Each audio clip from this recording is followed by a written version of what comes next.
오늘 말씀의 제목 함께 따라하겠습니다. 민족을 끌어안는 기도. 민족을 끌어안는 기도. 아, 예. 앞에 헌금함이 올라와서 문득 생각이 났는데 우리가 저 미리 광고는 안 했지만 내년부터는 우리가 평화기도회 때 그냥 우리 와서 기도만 하는 것이 아니라 한번 우리가 미리 준비하고 작정하고 통일 선교를 위한 북한 선교를 위한 헌금을 하면 좋겠다 생각이 좀 드네요. 예. 와서 우리가 기도하는 것도 너무 중요한데 특별히 북한 선교를 위하여서 우리 교회가 조금 작지만 또 세터민들을 돕고 세터민 교회를 돕고 있는 것이 있거든요. 그런 일에 실제로 우리가 물질을 좀 드림으로 함께 헌신하고 동참하는 것이 의미가 있지 않겠나 또 생각이 듭니다. 그래서 여러분들 오늘 또 이번 주일이라도 마음에 감동되시는 분들은 또 함께 해주시면 좋겠고 우리 내년에는 그렇게 잊지 않고 또 준비하면 좋겠다는 생각이 듭니다. 장례 광고를 먼저 좀 드리겠습니다. 121 목장의 조남훈 집사님 아버님, 우숙님 집사님의 시아버님께서 오늘 하나님 부르심을 받으셨습니다. 장례식장은 전남 곡성입니다. 전남 곡성군 석곡면인데요. 오늘 내일 그리고 내일 모레 이렇게 장례가 진행이 됩니다. 좀 먼 곳이어서 우리 교구 목사님이 대표로 내일 오전 6시 30분에 교회에서 출발해서 다녀오실 계획입니다. 위로를 전하실 분들은 오늘 함께 말씀 나눠주시고 또 아니면 내일이라도 부탁해 주시면 좋겠고요. 관련 부서는 육남선교회 영유아부 121 목장 되겠습니다. 여러분 가정 위해서 함께 기도해 주시기를 부탁드리겠습니다. 또 교회에 이렇게 지금 육신의 병 때문에 육신의 건강 위하여서 몸 치료가 필요한 분들이 있어요. 지금 병원에 입원해 계신 분도 몇 분 계시고 하나님께서 좀 돌봐주심이 필요한 이들이 있습니다. 여러분 오늘 다 같이 기도할 때 우리 형제 자매들을 위하여서도 함께 기도해 주시기를 부탁드리겠습니다. 오늘 말씀 전하겠습니다. 얼마 전 철거 중이던 건물이 무너져 정차하고 있었던 버스를 덮친 안타까운, 그래서 너무나 아까운 생명들을 잃는 슬픔이 있었습니다. 큰 화재로 많은 재산은 물론이거니와 사회를 위하여 나라를 위해서 헌신한 소방관의 생명을 또 그 화마에 빼앗기기도 했습니다. 어제 오늘은 미국에서도 미국 플로리다주에서 아파트가 그냥 주저앉아서 수많은 지금 생명이 어떻게 됐는지 알지 못한 채 정말 안타까운 마음에 발을 동동 구르고 있는 그들의 사진을 뉴스 기사를 통하여서 보았습니다. 곳곳에서 들려오는 아픔의 소식들이 끊이질 않습니다.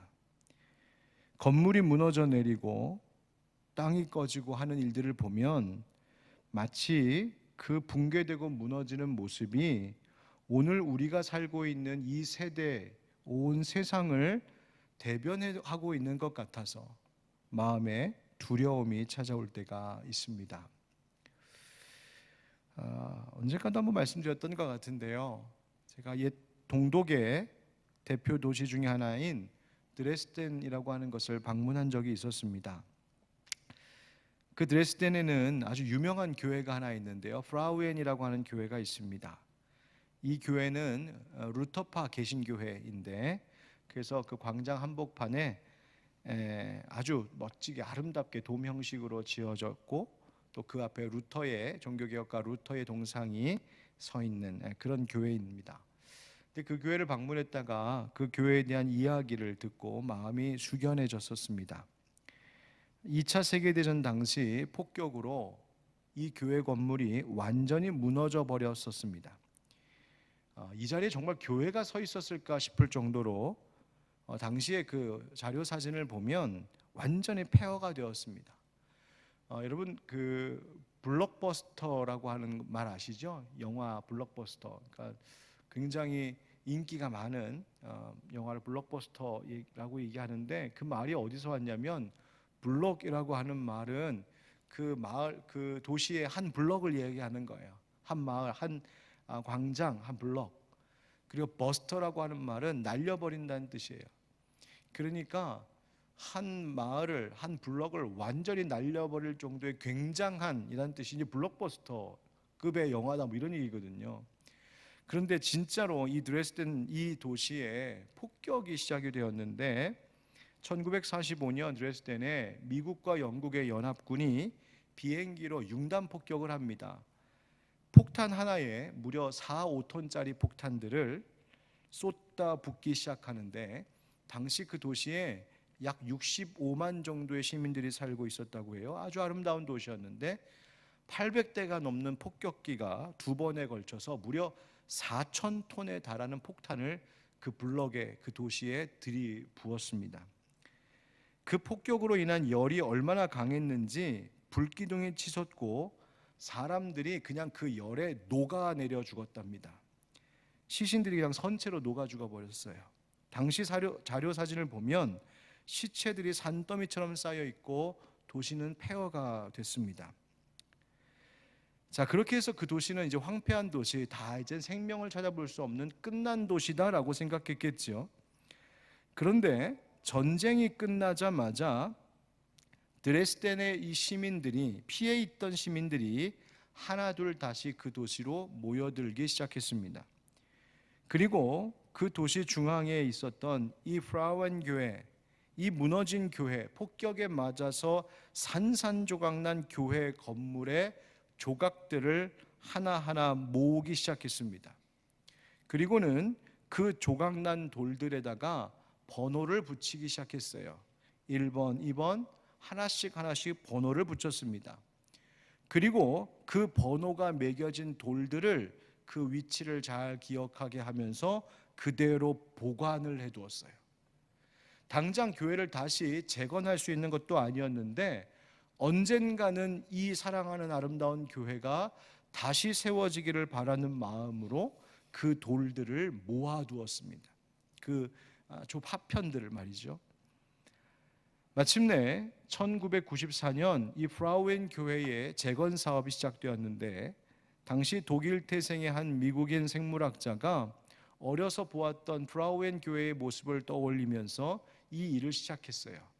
마침 1999년에 그가 노벨 의학상을 받으면서 그 받은 상금을 이 프라우엔 교회 재건 사업에 다 기부하게 됩니다.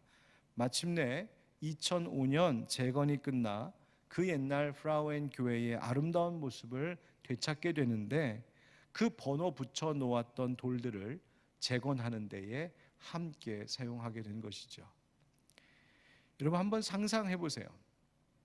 폐허가 된 그 교회, 폐허가 된 그 도시, 그 광장, 수많은 사람들이 그 자리에서 죽어나갔습니다. 사랑하는 가족이, 사랑하는 내 아이가 죽었어요. 평생을 살아온 삶의 터전이 생명의 흔적조차 찾아볼 수 없을 만큼 폐허가 되어버렸습니다. 그런데 이 드레스덴 시민들이 무너진 산산조각난 그 자리에서 교회의 건물, 돌들, 그 파편들에 번호를 매기며 모았다. 왜 그랬을까요? 무슨 생각에 그랬을까요? 여러분, 보고 싶지도 않았을 것 같아요. 피하고 싶지 않았을까요? 그 도시를 떠나버리고 싶지 않았을까요?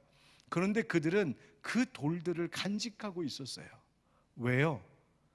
이 도시의, 이 교회의 아픔을 그들이 온 마음으로 끌어안은 것입니다. 폐허가 되었다고, 다 무너졌다고, 나마저 우리마저 이 교회, 이 도시 떠나버리면 어떻게 하겠느냐. 그래도 내가 사랑하는 교회, 내가 태어나고 내가 살아온 이 도시, 내가 회복시키고 살아가야 되지 않을까. 그 의지와 소망으로 그 폐허가 된 흔적, 그 상처 더미를 가슴으로 끌어안는 일이 바로 그 작업이지 않았겠습니까? 언제 이 도시가 다시 재건될지, 언제 이 교회가 다시 세워질지 도무지 알 수 없고, 아마 자신들의 생애에서, 자기가 자신들이 살아있는 중에 이것이 다시 세워질 거라고는 누구도 생각하지 않았을 거예요. 그러나 그럼에도 불구하고 그 소망의 끈을 놓지 않고 그 아픔, 그 상처를 온 가슴으로 끌어안은 시민들은 바로 그들의 그 사랑, 그 소망으로 인하여서 다시 드레스덴이라고 하는 도시를 세우고 프라우엔 교회를 다시 재건하고 다시 그 아름다운 도시를 회복했다 하는 것입니다. 끌어안는다는 것, 아픔과 상처를 피하는 것이 아니라 때로는 그것을 끌어안아 내 가슴으로 녹여낸다는 것이 얼마나 중요한 일인지를 다시 한번 생각해 보게 합니다.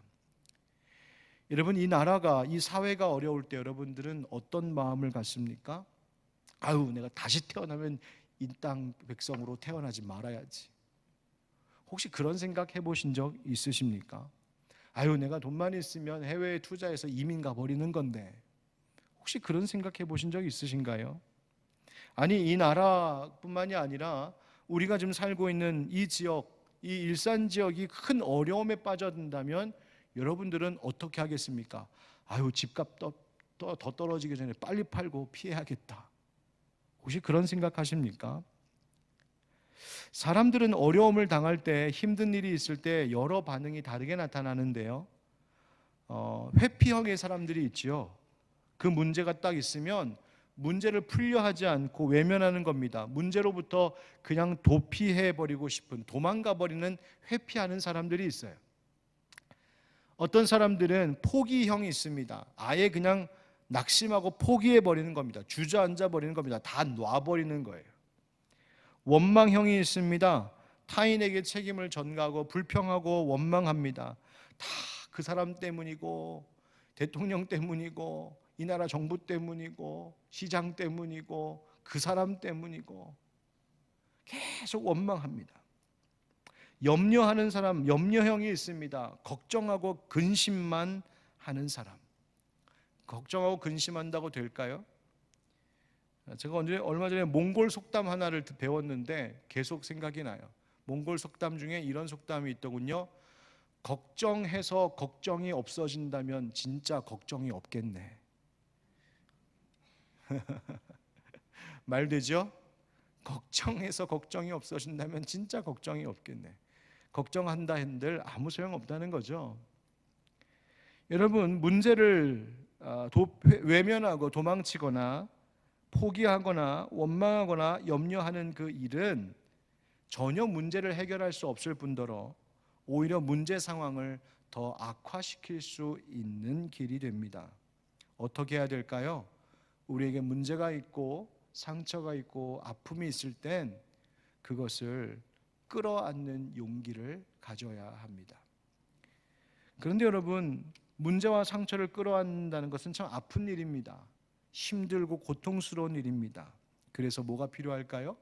기도가 필요합니다. 문제를, 상처를 끌어안음이란 그 고통을 하나님을 향한 기도로 승화시키는 것입니다. 오늘 하박국 말씀, 우리가 여러분 잘 아시는 본문의 말씀이라고 생각이 듭니다. 이 하박국 선지자가 활동했던 시대는 남유다 왕 여호야김 시대인데요, 나라가 망해갈 때입니다. 이 여호야김 왕은 대단히 악한 왕이어서 예레미야서 말씀에 보면 하나님의 사람이 이 왕 앞에서 성경, 그러니까 두루마리, 하나님의 율법, 하나님의 말씀을 읽어주려고 하면 칼을 들어서 그 두루마리를 잘라버리고 하나님의 말씀을 불에 태우기까지 한 정말 악한 왕이 바로 이 여호야김 왕이었습니다. 하나님을 모욕하고 말씀을 무시했던 거죠. 그 정도 됐으니 하나님이 그냥 두실 수가 없지요. 바벨론의 느부갓네살 왕을 들어 이 유다를 심판했고, 마침내 느부갓네살은 이 주전 605년에 남유다 왕국을 침공하고 이 여호야김 왕을 사슬에 결박하여 잡아갑니다. 포로로 데려가는 거예요. 왕만 데려간 게 아니라 그 유다 백성들을 다 포로로 끌고 가는데, 그때 함께 잡혀갔던 사람들 중에 누가 있었냐면 다니엘과 그 세 친구 사드락, 메삭, 아벳느고와 같은 젊은 인재들이 함께 끌려갔었던 거예요. 자, 하박국이 바로 그런 국가의 현실을 보고 있었단 말이에요. 한 나라의 선지자가 나라의 한 나라의 최고 지도자인 왕이 이방 족속, 이방 나라의 공격으로 끌려가고, 나라의 젊은 인재들이 끌려가고, 백성들이 끌려가고, 유다 땅은 완전히 망해서 마치 융단 폭격 맞은 도시처럼 그렇게 황폐하게 되어버린 이 현실을 보고 있는 거예요. 그래서 뭐라고 말하냐면, 여러분 오늘 하박국 말씀 다시 한번 보시겠는데요, 하박국 1장 한번 보세요. 1장 2절부터 4절. 하박국 1장 2절부터 4절 한번 같이 읽어보실까요? 1장 2절부터 4절 시작. 여호와여, 내가 부르짖어도 주께서 듣지 아니하시니 어느 때까지 이리이까? 내가 강포로 말미암아 외쳐도 주께서 구원하지 아니하시나이다. 어찌하여 내게 죄악을 보게 하시며 패역을 눈으로 보게 하시나이까? 겁탈과 강포가 내 앞에 있고 변론과 분쟁이 일어났나이다. 이러므로 율법이 해이하고 정의가 전혀 시행되지 못하오니 이는 악인이 의인을 애워쌌으므로 정의가 굳게 행하여짐이니이다. 아멘. 이 나라가 망해가고 있는 꼴을 보면서 가슴을 치며 탄식하는 거, 하나님 내가 이런 거 보고 있습니다. 내가 지금 이런 꼴을 지금 보고 있으면 이 나라 이 민족에 뿐만 아니라 쳐들어오는 그 바벨론 군사들을 보면서는 뭐라고 말하냐면 1장 8절 보세요. 그들의 군마는 표범보다 빠르고 저녁 이리보다 사나우며 그들의 마병은 먼 곳에서부터 빨리 달려오는 마병이라 마치 먹이를 움키려 하는 독수리의 나름과 같으니라. 그만큼 두려웠다는 거죠. 나라가 짓밟히는 것 보면서 1장 13절부터는 또 이렇게 말해요. 주께서는 눈이 정결하심으로 악을 참아보지 못하시며 패역을 참아보지 못하시거늘 어찌하여 거짓된 자들을 방관하시며 악인이 자기보다 의로운 사람을 삼키는데도 잠잠하시나이까? 주께서 어찌하여 사람을 바다의 고기 같게 하시며 다스리는 자 없는 벌레 같게 하시나이까? 그가 낚시로 모두 낚으며 그물로 잡으며 투망으로 모으고 그리고는 기뻐하고 즐거워하여 그물에 제사하며 투망 앞에 분향하오니 이는 그것을 힘입어 소득이 풍부하고 먹을 것이 풍성하게 됨이니이다. 그가 그물을 떨고는 계속하여 여러 나라를 무자비하게 멸망시키는 것이 옳으니까. 여러분 하박국의 심정이 느껴지십니까? 나라가 이방 국가에게 짓밟히면서 마치 낚시하는 사람이 그물로 투망으로 물고기를 싹 잡아다가 낚는 것처럼 지금 저 이방 나라 사람들이 우리 민족을 그렇게 짓밟고 있습니다. 그리고 좋다고 합니다.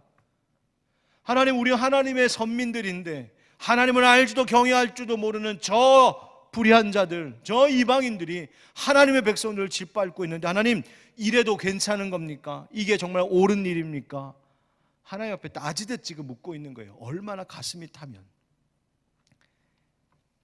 여러분은 어떻게 그럴 때 있지 않으세요? 여러분 우리나라의 상황을 보면서, 우리 민족의 상황들을 보면서, 또 이 사회에서 지금 일어나고 있는 일들을 보면서 혹시 하박국과 비슷하게 이렇게 애태워하는 마음 혹시 가져본 적이 있으십니까? 자, 여러분 이렇게 가슴을 치는 이 현실 속에서 이 하박국 선지자가 하나님 앞에 막 따지듯 묻기도 했어요. 그래서 하박국은 전체가 하나님께 묻고 하나님의 말씀 응답을 듣고 하는 그 세 번의 대화가 연속된 것이 바로 이 하박국의 전체 말씀이에요. 그러면 그 막 따졌어요. 얼마나 속상한지. 그러나 이 하박국 선지자가 이처럼 기울어가는 민족의 운명을 바라보며 그것을 그저 원망하고 염려하고 회피하고 뒤돌아 도망쳤던 것이 아니라 이렇게 하나님 앞에 울부짖으며 탄식했었던 것은 사실은 이 민족의 아픔을 끌어안으며 하나님 앞에 나아가 기도하고 있는 선지자의 모습이었던 거예요. 여러분 이 기도의 내용을 한마디로, 특별히 오늘 함께 읽었던 본문 말씀 3장에 나오는 하박국의 기도 이렇게 되어 있죠. 이 기도의 내용을 한마디로 말하면 하나님의 백성을 버리지 마시고 수년 내에 부흥하게 해주십시오. 그게 기도였어요.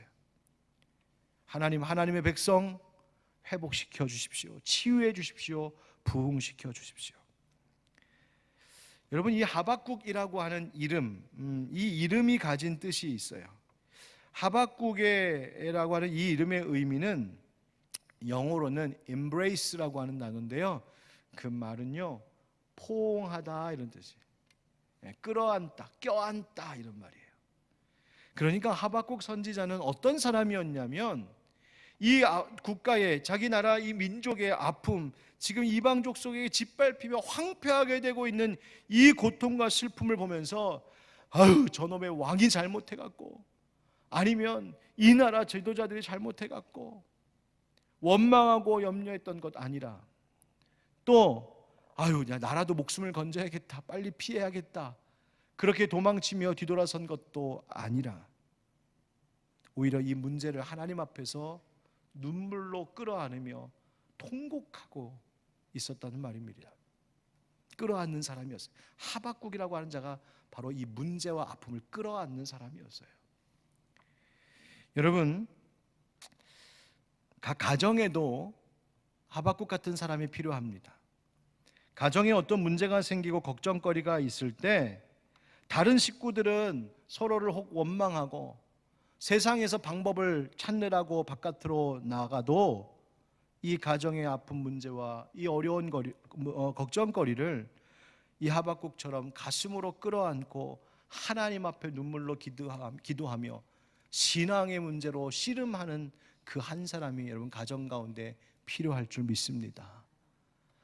여러분, 관계가 어그러졌을 때에도 누군가 불편해졌다, 아유 이제 저 사람 안 볼래 하고 그냥 외면하고 돌아서는 것이 아니라 그 문제를 가슴으로 끌어안고 그 상대를 가슴으로 끌어안고 눈물로 그 아픔의 관계를, 그 어그러진 관계를 녹여낼 수 있는 그 사랑의 사람들이 필요하다는 말입니다. 교회에도 마찬가지겠죠. 교회에 문제가 있어 보이고 뭔가 불평하고 원망하고 비난할 만한 일이 혹 보인다 할지라도 그것을 가슴으로 끌어안으며 내 교회인데, 하나님께서 내게 주신 내 영적 고향, 내 집이요 내 교회인데 내가 어찌 이 교회에 대해서 뭐라고 할 수 있는가, 가슴으로 끌어안고 눈물로 하나님 앞에 기도하는 하박국이 교회에 필요하다는 겁니다. 마찬가지입니다. 나라의 문제, 우리나라 이 사회의 문제도 마찬가지 아니겠어요? 한국 교회, 대한민국 여러 가지 문제들 앞에 이 문제들을 보면서 냉소하는 것이 아니라 함께 하나님 우리를 긍휼히 여겨주시고 수년 내에 부흥시켜 주시옵소서, 이 말은 하나님 회복시켜 주시옵소서 기도하는 그 사람이 정말 필요하다는 말입니다. 여러분, 하박국 3장 2절 말씀 다시 한번 읽어보실까요? 2절 함께 읽겠습니다. 하박국 3장 2절 시작. 여호와여, 내가 주께 대한 소문을 듣고 놀랐나이다. 여호와여, 주는 주의 일을 이 수년 내에 부흥하게 하옵소서. 이 수년 내에 나타내시옵소서. 진노 중에라도 긍휼을 잊지 마시옵소서. 아멘. 이 하박국 선지자는요, 지금 몰락하고 있는 자신의 민족의 운명을 보면서 당황스러웠겠지요. 왜 이럴까? 하나님 너무한 것 아닌가? 그런데 선지자가 하나님의 관점으로 이 민족의 상황을 곰곰이 바라보며 생각해 보니까 하나님의 진노와 심판이 사실은 너무나 당연한 것임을 깨닫게 되었어요. 네. 선지자가 봤을 때 이 나라가 하나님 앞에 어떤 모양으로, 어떤 영적 상태로 있었는지를 너무나 잘 아니, 자식이 잘못했을 때 아버지에게 매를 맞고 징계를 당하는 것이 당연한 것인 것처럼 이들이 지금 이방인의 그 발굽에 짓밟혀서 이렇게 큰 고초를 당하는 것이 선지자의 눈에 보니까 마땅한 것이었어요. 그래서 이 선지자가 하나님 앞에 기도한 것이 여러분 방금 읽었었던 3장 2절의 말씀이에요. 그 기도의 내용을 풀어 말하자면 이런 이야기입니다. 하나님, 참 오랫동안 참으셨습니다. 하나님 정말 많이도 기다리셨네요. 제가 생각해 보니까 이 나라가 하나님의 진노하심과 심판 가운데 있는 것 당연한 것 같습니다. 예, 하나님 우리가 그렇게 범죄했습니다. 그런데 하나님, 그런 중에도 하나님의 그 마땅하신 진노 중에라도 제발 긍휼을 잊지 말아 주시옵소서. 우리 백성의 선함이 있거나 우리 백성에게 공로가 있어서 우리 백성이 의롭게 행해서가 아니라 오직 하나님의 성품이신 그 사랑 때문에, 그 인애하심 때문에, 그 긍휼히 여겨주시는 하나님의 그 사랑 때문에 우리 민족을 좀 불쌍히 여겨주십시오. 주여, 주의 일을 이 수년 내에 부흥하게 하옵소서. 여러분, 이 세상이, 이 나라가, 우리 대한민국, 또 이 땅, 이 세대가 어쩌보면 하나님의 진노를 살 만한 모습이 가득할지 모릅니다. 하나님의 심판 앞에서도 뭐라고 변명할 것이 없는 범죄한 우리들의 모습일 수 있습니다. 정말 그런 것 같습니다. 그러나 그렇기 때문에 이 나라를 원망하고 탓할 것이 아니라 그 문제와 그 어리석음과 그 범죄함이 결국 나의 모습임을 고백하며 그 문제를, 그 아픔을 하나님 앞에서 끌어안고 기도하는 우리 믿는 자들이 되기를 주님의 이름으로 축원드립니다. 여러분, 부흥이라고 하는 말은요, 다시 산다는 말이잖아요. 소생한다, 활기를 찾는다는 거예요. 여러분, 우리가 이 세상을, 우리 민족을, 사회를 가슴으로 끌어안기 시작할 때 하나님께서 그 마음을 보시고 성령님으로 인하여 품어주시고 안아주시고 우리 가운데 새로운 회복의 역사를 시작해 주실 줄 믿습니다. 그런데 여러분, 이 하박국이요, 하나님 앞에 부흥을 구할 때에 그 부흥이라고 하는 것은 자신의 인간적인 계획이 성공하는 것이거나 사람들이 생각할 때 잘 되는 것을 두고 하는 말이 아니었습니다.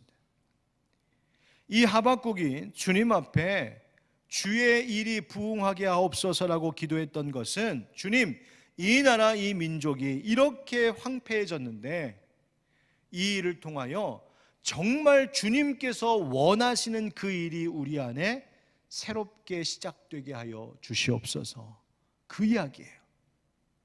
그렇다면 하박국이 바라봤고 하나님이 원하셨던 새롭게 되는 회복이 무엇일까요?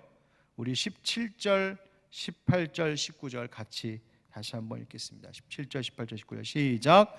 비록 무화과 나무가 무성하지 못하며 포도나무에 열매가 없으며 감람나무에 소출이 없으며 밭에 먹을 것이 없으며 우리의 양이 없으며 외양간에 소가 없을지라도 나는 여호와로 말미암아 즐거워하며 나의 구원의 하나님으로 말미암아 기뻐하리로다. 주 여호와는 나의 힘이시라. 나의 발을 사슴과 같게 하사 나를 나의 높은 곳으로 다니게 하시리로다. 아멘. 할렐루야. 아멘. 우리 너무 잘 아는 찬송, 찬양의 가사이기도 하죠.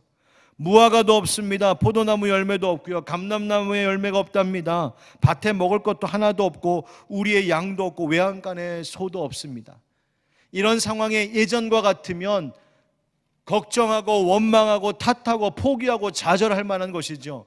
왜요? 그 전까지는 무화과 나무에 열리는 무화과 열매만 보며 살았으니까요. 포도나무에 열리는 포도 열매만 있기를 바랬으니까요. 내 외양간에 소가 얼마나 많은지 그거 자랑하며 살았었으니까요. 그런데 그거 다 없어지는 순간에도 하나님이 원하시는 그 부흥이란 뭘까? 내가 의지하고 내가 바랬던 모든 것들이 다 없다 할지라도 나는 여호와로 말미암아 즐거워하겠습니다. 하나님 때문에 기뻐합니다. 하나님이 내 힘이시고 하나님이 나를 나의 높은 곳으로 다니게 하실 줄 믿습니다. 바로 그 믿음의 고백으로 살아가는 사람들이 다시 일어나는 것, 바로 그것이 하나님이 심판 중에라도 우리에게 원하시는 모습이라는 것입니다. 여러분, 한국 기독교인들 중에 아마 한경직 목사님을 모르는 분은 없을 것 같다 생각이 듭니다. 혹시 여기 영락교회 출신 계시죠? 네, 제가 알고 있어요. 한경직 목사님은 1902년생이신데요. 평안남도 평원군 출생이십니다. 어려서부터 예수 믿는 그 신앙의 동네에서 태어나고 자라나셨다고 해요. 근데 어떻게 그 옛날 그랬을까? 재미있는 일화가 있더군요. 한경직 목사님이 태어나시기 약 7년 전쯤에 오늘날 장로회 신학대학교, 저희 모교인 장로회 신학대학교를 세우신 마포 삼열, 우리 이름으로 마포 삼열, 영어 이름으로는 사무엘 마펫, 마포 삼열 선교사님이, 그 선교사님 전도팀 일행이 원산으로 선교여행 전도여행을 갔다가 돌아오는 길에 길을 잘못 드셔갖고 어느 한 동네에 하룻밤을 어쩔 수 없이 이제 묵게 되었답니다. 근데 키 큰 서양인이 말을 타고 마을에 와서 잔다 머문다 하니까 그 동네 시골에 동네 사람들이 얼마나 신기했겠어요. 다 보러 구경하러 온 거야. 서양인이 말 타고 왔댄다. 그리고 그 동네 사람들이 뜻하지 않게 이 마포삼열 목사님 구경하러 온 거예요. 선교사님들은 그때가 찬스잖아요. 그래서 복음을 전했다는 거예요.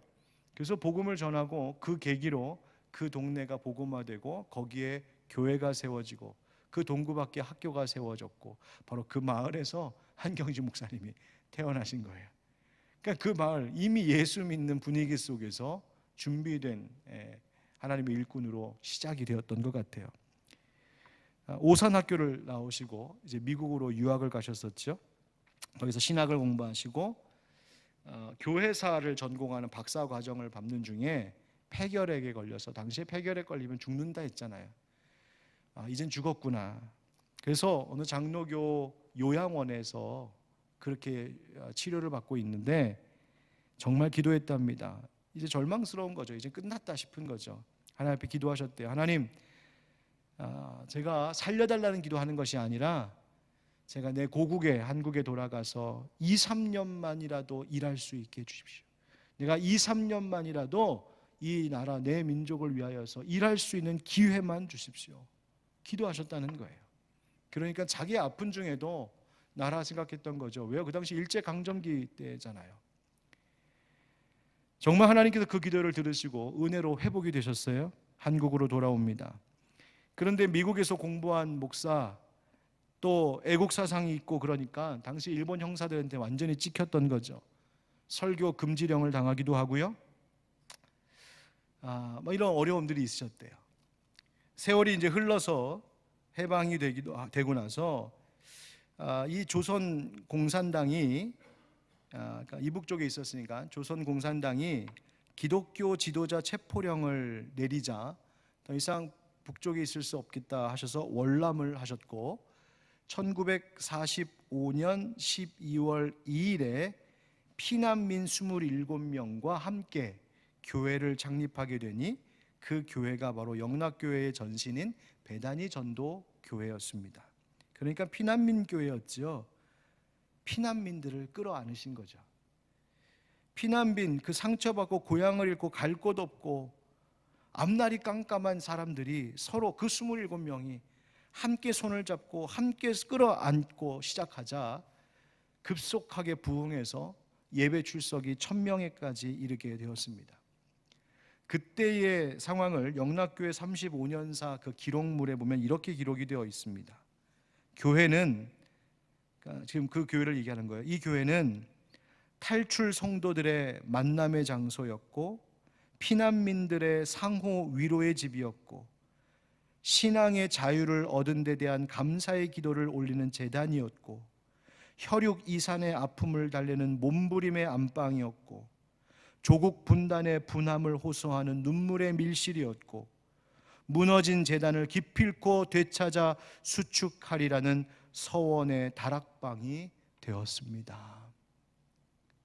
어떤 분위기였는지 아시겠죠? 피난민들의 이 공동체. 그러다가 1950년 5월에 교회를 건축하고 드디어 그렇게 꿈에 그리던 한 자신들의 교회 건축물을 건축하고 준공을 하게 되었는데 1950년 5월에 준공 예배를 드렸다는 거예요. 그러니 그 다음 뭐가 일어났어요? 한 달 있다가 6.25가 터진 거예요. 입당 예배를 드린 지 20일도 지나지 않았는데 6.25가 터지고 결국 그 교인들이 다 전국으로 피난 가며 흩어졌습니다. 그런데 교인들이 부산으로 피난 가고 대구로 피난 가고 심지어 제주도까지 피난 가서는 거기 가서도 영락교회 식구들이 함께 모여서 예배를 드렸다는 거예요. 그 동네, 그 지역, 피난 간 그곳에서.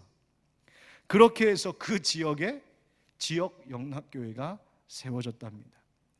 그래서 한경주 목사님이 부산에 있는 영락교회를 중심으로 해서 지역교회를 순회하고 그러면서 전국구 목사님이 되신 거예요. 한국전쟁 때문에 오히려 한 목사님이 한 교회의 목회자에서 더 나아가 한국을, 이 조국을 품는, 한국교회를 품는 교회 지도자가 되었다. 그 이야기를 그래서 읽었습니다. 제가 왜 이런 이야기 하냐면, 야, 한경주 목사님 대단한 분이시네, 그 인물을 주목하려고 하는 것은 아니고요, 하나님께서 하신 일을 우리가 한번 이 이야기 속에서 생각해 보자 하는 거예요. 하나님께서는 어떤 목회자이기를 원하셨을까? 하나님께서는 어떤 성도들이었기를 원하셨을까? 하나님은 어떤 교회가 세워지기를 원하셨을까? 그 전쟁통에 말이죠. 가까이는 함께 보따리 하나 들고 겨우 생명만 건져 내려온 피난민들, 그 옆에 있는 내 피난민과 함께, 그 고통 속에 있는 자들과 함께 상처를 끌어안으며 함께 눈물로 보듬어 기도해 줄 수 있는 그런 성도들이 되기를 원하셨고, 그들을 가슴에 품고 그 피난민들을 품으며 목회하는 목회자가 있기를 원하셨고, 그 피난민들과 함께 아픔으로 그 상처들을 끌어안는 교회가 세워지기를 원하셨었던 것이죠. 그래서 하나님께서 영락교회를 그렇게 축복하셨던 것 같아요.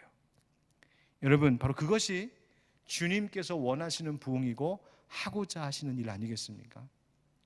여러분, 모세가 민족을 끌어안았고요, 느헤미야가 무너진 예루살렘을 바라보며 끌어안았고요, 에스더와 모르드게가 위기에 처한 유대 민족을 위해 끌어안으며 기도했습니다. 이제 우리 하늘빛 광성교회도 이 시대, 이 나라, 이 민족 위하여서, 이 사회를 위하여, 이 지역을 위해서 함께 그 아픔들을 끌어안고 기도해야 되는 하박국과 같은 공동체가 되어야 할 줄 믿습니다. 여러분, 언제 나라를 위해, 또 이 땅의 평화를 위해 언제 눈물로 기도해 보셨습니까?